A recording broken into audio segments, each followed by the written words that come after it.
हरियाणा सार्वजनिक उपक्रम ब्यूरो के चेयरमैन सुभाष बराला ने कहा कि रोहतक, झज्जर, सोनीपत, गोहाना समेत प्रदेश के कई अन्य क्षेत्रों में भी सेम की समस्या बढ़ रही है।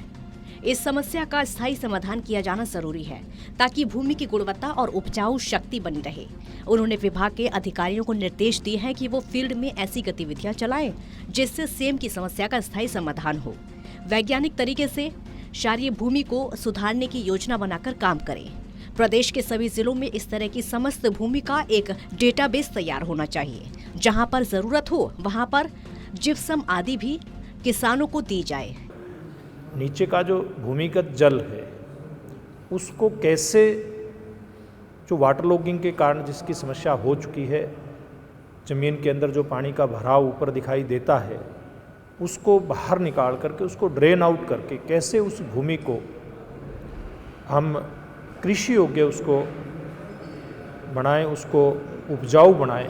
इस सारी बात की चिंता मुख्यमंत्री जी कर रहे हैं और ये HOPP जो प्रोजेक्ट है इसके माध्यम से ये सारा काम सरकार के द्वारा, एग्रीकल्चर डिपार्टमेंट के द्वारा करवाया जा रहा है। तो दूसरा है जो बंजर भूमि है उसमें कैसे जिप्सम जैसे जो प्रोडक्ट हैं वो किसानों को उपलब्ध करवा करके और उस ज़मीन को उपजाऊ कैसे बनाया जाए, इस बारे में भी चर्चा हुई है। उन्होंने कहा कि जिन किसानों के खेत दलदली हो गए हैं यानी हर वक्त पानी जमा रहता है, वो किसान ऑनलाइन पोर्टल पर अपना आवेदन कर सकते हैं। इसके बाद विभागीय स्तर पर योजना बनाकर उनकी समस्या को हल करने का प्रयास किया जाएगा। उन्होंने कहा कि प्रदेश में बाढ़ या सूखा होने वाले नुकसान से भूमि की सुरक्षा सुनिश्चित की जाए। सरकार का प्रयास है कि प्रदेश में अधिकतर भूमि कृषि योग्य और उपजाऊ बनाई जाए। बंजर और सेम प्रभावित भूमि को सुधारा जाए। पानी निकासी के लिए पाइपलाइन बिछाने संबंधी अन्य सुविधाओं पर काम किया जाए। HLRDC जो विभाग है, हरियाणा लैंड डेवलपमेंट कॉरपोरेशन, इस विभाग की एक बैठक हुई है।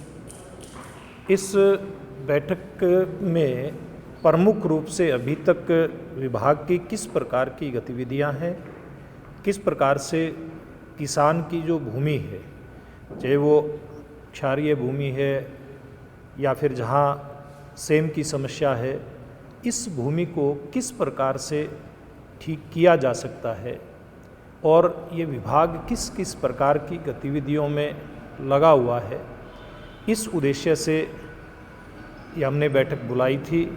बैठक में उन्होंने कहा कि हरियाणा भूमि सुधार एवं विकास निगम की ओर से प्रदेश में भूमि विकास संरक्षण एवं जल भराव वाली भूमि के सुधार के उपाय शुरू करने के लिए विशेष योजना बनाकर काम किए जाएं। क्षारीय एवं जल भराव वाली भूमि को उपजाऊ योग्य बनाने के लिए जरूरी कदम उठाए जाएं और प्रदेश में बरानी भूमि के संबंध में पूरी तरह से रिपोर्ट तैयार की जाए ताकि इसमें योजनाबद्ध तरीके से जरूरी उपाय सुनिश्चित किए जा सके। चंडीगढ़ से टोटल न्यूज के लिए अनिल कुमार की रिपोर्ट।